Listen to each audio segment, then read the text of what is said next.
What's sa mga budget meal? Sa videong to, challenge yung sarili kong bumuo ng computer ng less than 10,000 pesos with the following condition. Number 1, dapat Windows 11 compatible siya. Number 2, dapat pwede mo siyang pang work from home or pwede mo siyang pang casual gaming. Tapos bibigyan ko na rin kayo ng option kung gusto nyo gawin gaming na rin siya. And number 3, dapat meron kang upgrade path para kung sakasakaling magkaroon ka ng extrang pera, pwede mo pang pagandahin yung system na mabubuo mo. Tara!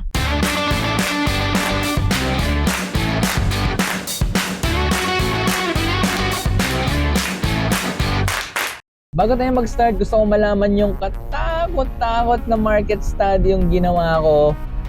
Bago buuin yung computer na to, naghanap ako kahit saan ng mga pyesa, brand new man yan or second hand part. At confident akong sabihin sa inyo, ito na yung best bang for buck na mabubuo mo sa sitwasyon natin ngayon para lang ma-meet yung objective na sinabi natin sa umpisa. Sa proxy natin, processor or CPU natin, alam naman natin maganda ang Intel. Huwag tayong maglokohan dito, maganda pang gaming ang Intel. Kahit mababa ang core count niyan, mabilis sa mga CPU niyan. Given na yan. Kaso ang pangit kay Intel, lalo na ngayon, ang taas ng presyo niya, hindi gano'ng kaganda yung price to performance ratio niya. Kumpara mo ngayon kay AMD, sa hindi nakakakilala sa kanya, ito yung direct competitor ni Intel na nag-o-offer ng maraming cores sa mas mabahabang halaga.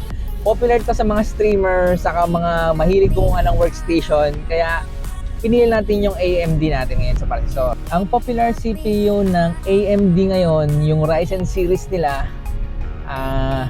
ang pinakamura mong makukuhang sobrang sulit talaga yung Ryzen 3 3200G.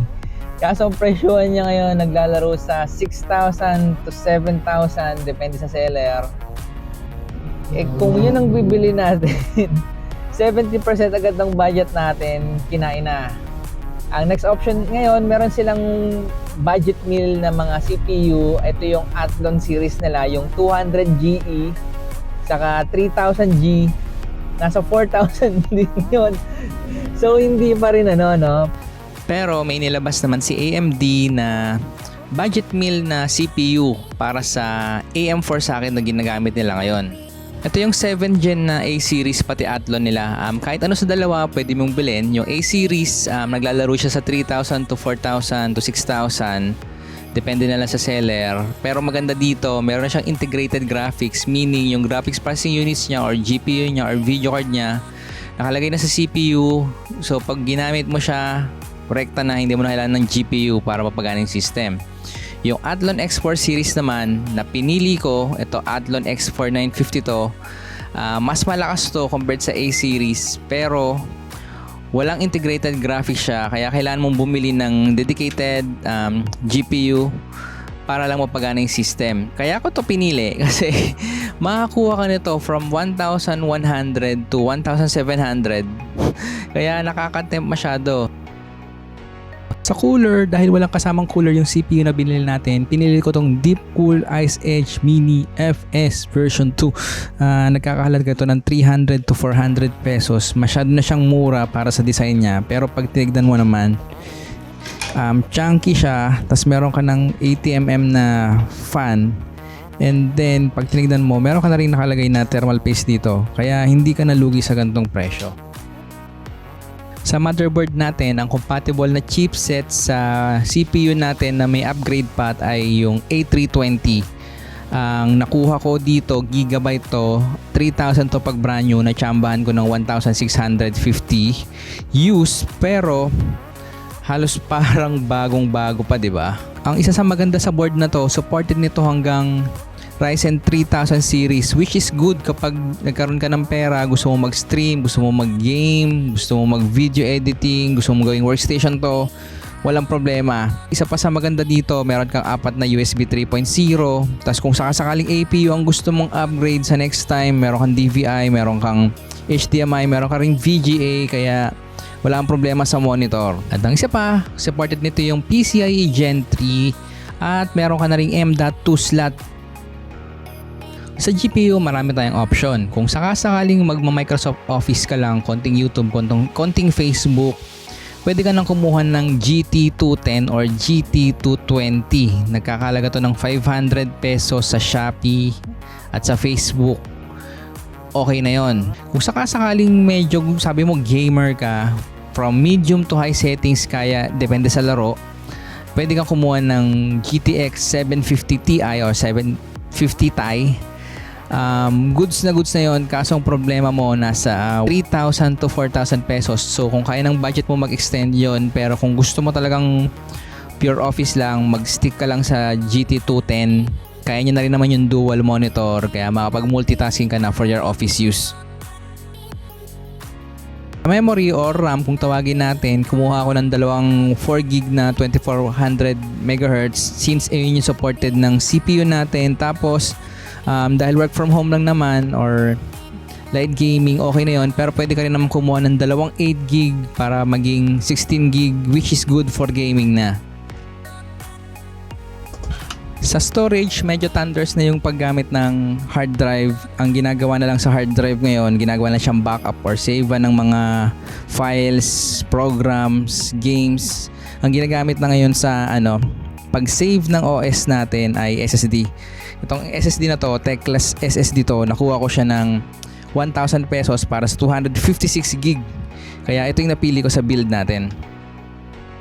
Sa system natin, umorder ako ng FSP na Hexa Plus 400 watts to. Since low power lang naman yung system na bubuuin natin, 400 watts is more than enough. Sa case, hindi ako fan ng mga mid-tower, kaya kinuha ko itong murahin lang na 500 pesos na acrylic. Kahit na naman piliin mo, okay lang. Pwede kang kumuha ng tempered glass, nasa 1,000 to 2,000. Meron ka ng mesh dito sa harap, kaya maganda yung airflow mo. Okay na to. Ayan, dahil kompleto na yung components natin, buuin na natin.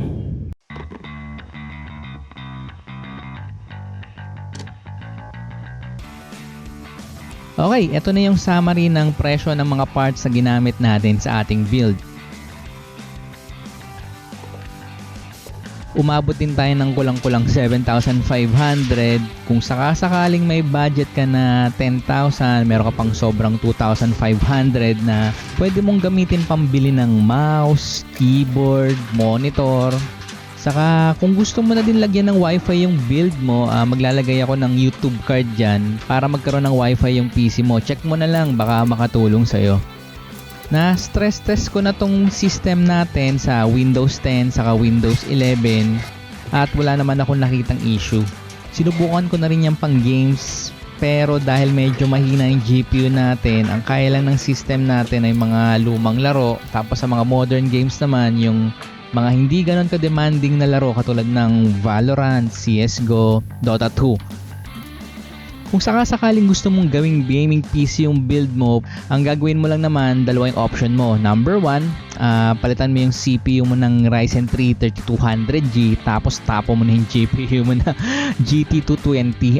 Enough na yung Ryzen 3 para makapaglaro ng mga modern games in mid settings. Ang option 2 mo naman, palitan mo yung CPU mo ng Ryzen 5 na either 2600 or 3600. Tapos sa GPU naman, ang option mo, GTX 750 Ti or GTX 1050 Ti. Nakadepende na lang yan kung hanggang saan yung budget mo. Pero kung yan yung ilalagay mo sa system mo, pwede ka na maglaro ng kahit anong modern games dyan. 3 days later. At yan, hanggang dito na lang ako. Kung nagustuhan nyo yung video, hit nyo yung like. Tapos pwede mo naman kalkalin yung mga playlist ko saka ibang video ko. Malay mo, may mga interesante doon para sa'yo. Tapos kung sakasakali may nakaligdaan ako, saka may mga tip ka rin na mga budget PC build, comment mo lang sa baba. Baka makatulong tayo sa mga nanonood ng video to na nag-uumpisa pa lang sa journey nila sa PC building. Tapos kung gusto nyo ganitong klaseng content, wag nyo kakalimutang i-hit yung subscribe button pati notification bell para updated kayo sa bawat video yung ina-upload ko.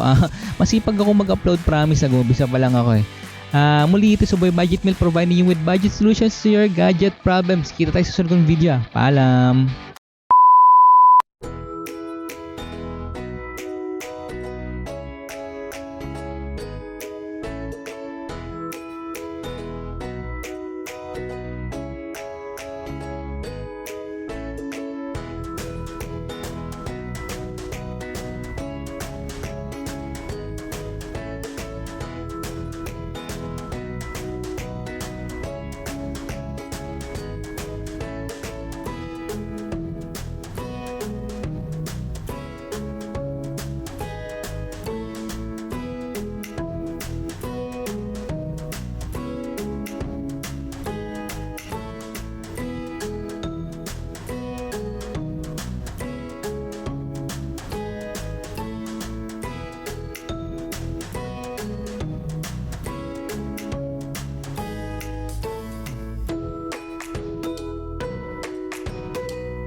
Shima, yung fan hindi nalagay.